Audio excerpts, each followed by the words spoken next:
വരണം വരണം. അമ്മു, ആ കസേര ഇങ്ങോട്ട് എടുത്തില്ല. കാറിൽ വന്ന് ഇറങ്ങുന്നതൊക്കെ ഞാൻ ഇവിടെ നിന്ന് കാണുന്നുണ്ടായിരുന്നു. ഓടി വന്ന് വിശേഷങ്ങൾ ചോദിക്കാനും മറ്റും എനിക്ക് പറ്റിയില്ലല്ലോ. ഇരുന്നാട്ടെ. കുറച്ചു ദിവസം ഇവിടെ നിന്ന് മാറി നിന്നിട്ട് വരികയല്ലേ, എല്ലാം ഒന്ന് നേരെയാക്കിയിട്ട് മീനാക്ഷി അമ്മയെ ഒന്ന് കാണാമെന്ന് കരുതി. എന്തൊക്കെയുണ്ട് വിശേഷങ്ങൾ? ഓ, എനിക്കെന്ത് വിശേഷം? എന്നെ ദൈവം ഇരുത്തിക്കളഞ്ഞില്ലേ?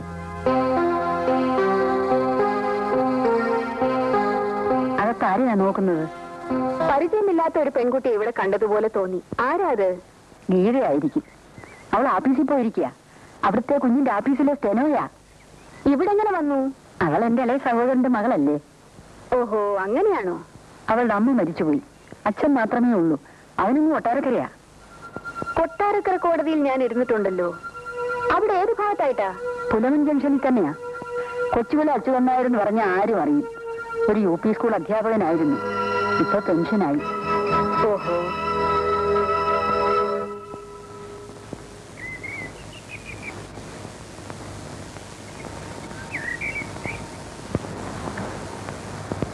ആരാ? കൊട്ടാരക്കരയിൽ നിന്നാണ്. എന്ത് വേണം? ഉടനെ ഇവിടെ എത്താൻ ഒരു കത്തുണ്ടായിരുന്നു. കത്ത് കിട്ടിയിട്ട് കൊട്ടാരക്കരയിൽ നിന്ന് വരികയാ. I C. ആ, ഗോമതി മാർക്കറ്റിൽ പോയിട്ട് വരൂ. വരൂ.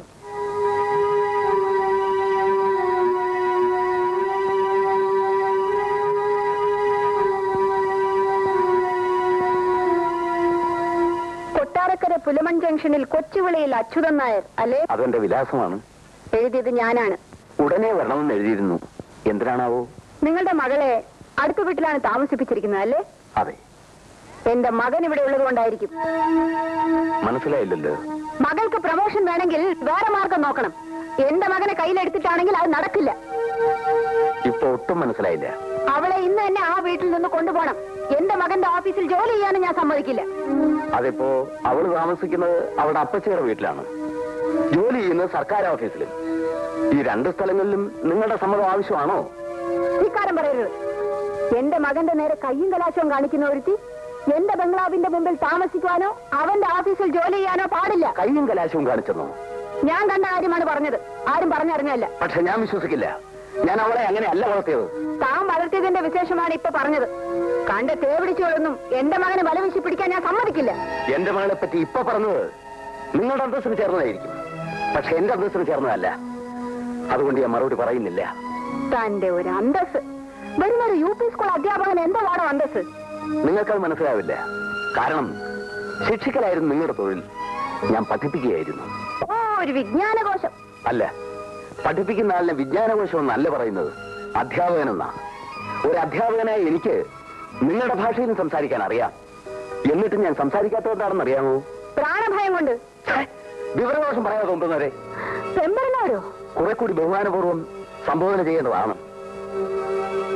പക്ഷെ അതിനുള്ള അർഹത നിങ്ങൾക്കില്ല. Bloody fool.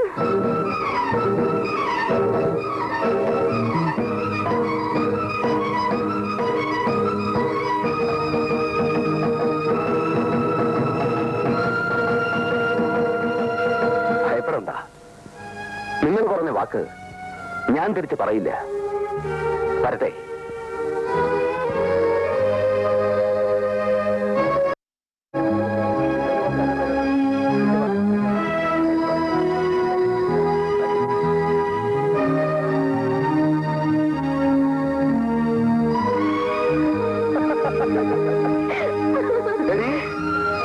നീ ഉദ്യോഗത്തിന് പോകുന്ന ഇതിനു വേണ്ടിയായിരുന്നു അല്ലേടി? എന്താണെന്നോ വീട്ടിൽ ചെന്ന് അമ്മയോട് ചോദിക്കേ. എന്നെ കത്തയച്ച് വിളിപ്പിച്ചിട്ട് എന്റെ മകൾ തേവടിച്ചാണെന്ന് അവർ പറഞ്ഞു. ഞാനതിന് മറുപടി പറയാഞ്ഞത് എനിക്ക് സംസ്കാരമുള്ളതുകൊണ്ടാ. ഉദ്യോഗം കൊണ്ട് കിട്ടിയത് മതിയടി.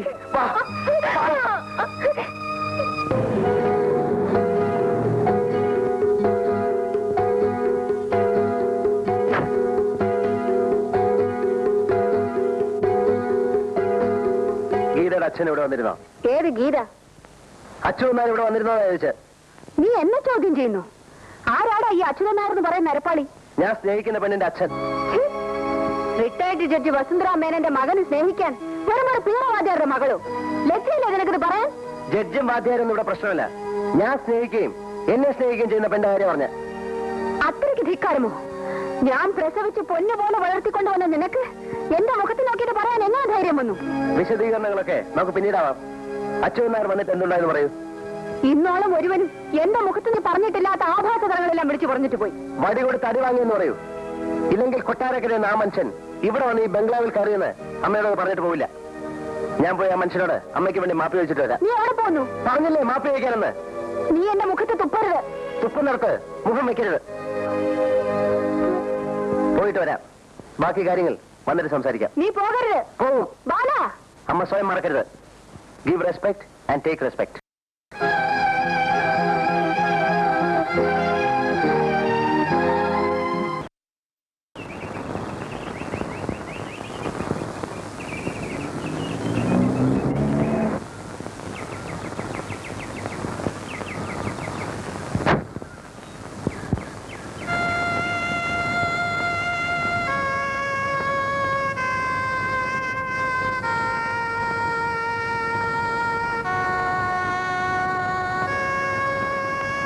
നമസ്തേ.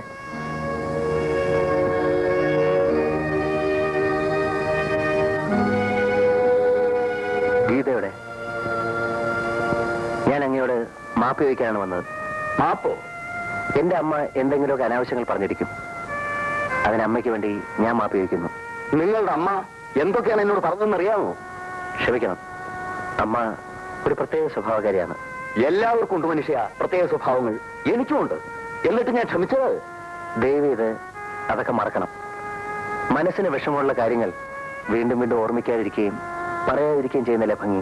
സ്വന്തം കാര്യത്തിൽ ഈ വേദാന്തം മറന്നുപോകും. അതുപോട്ടെ, മാപ്പറാനല്ലേ വന്നത്. പറഞ്ഞു കഴിഞ്ഞിരിക്കുന്നു. നിങ്ങൾ പോവാ. എനിക്ക് ട്യൂഷനുള്ള നോട്ട് തയ്യാറാക്കണം.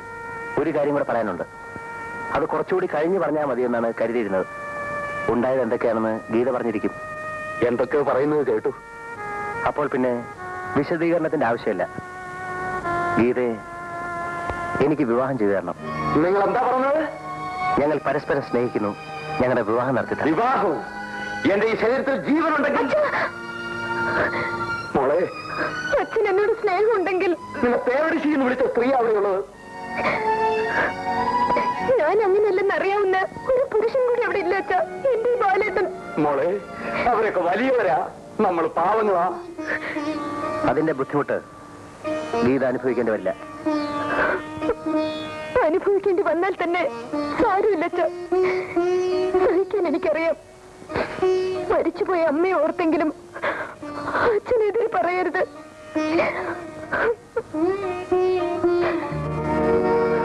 ഇനി എനിക്കൊന്നും പറയാനില്ല മോളെ, ഒന്നും പറയാനില്ല.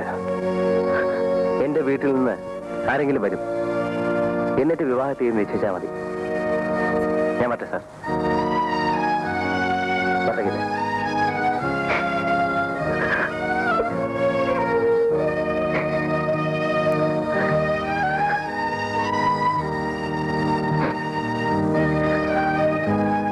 മോളെ, ഒന്നുകൂടെ ആലോചിക്കും മോളെ. ഈ ബന്ധം കൂടിയേ തീരുന്നുണ്ടോ? ഞങ്ങൾ തീരുമാനിച്ചു കഴിഞ്ഞതാണ് അച്ഛൻ. അച്ഛൻ ഞങ്ങളെ അനുഗ്രഹിക്കണം.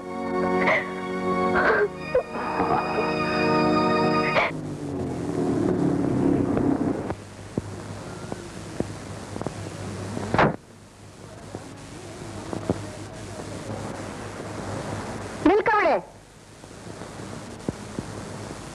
മാപ്പ് പറഞ്ഞോ? പറഞ്ഞു. എന്നിട്ട് തന്നോ മാപ്പ്? തന്നു. മാപ്പും വാക്കും തന്നു.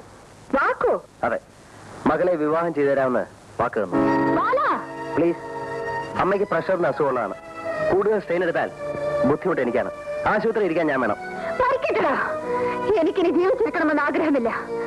എന്റെ സമ്മതമില്ലാതെ നിനക്കിഷ്ടമുള്ള ആർക്കെ നീ വിവാഹം ചെയ്യുമല്ലേ?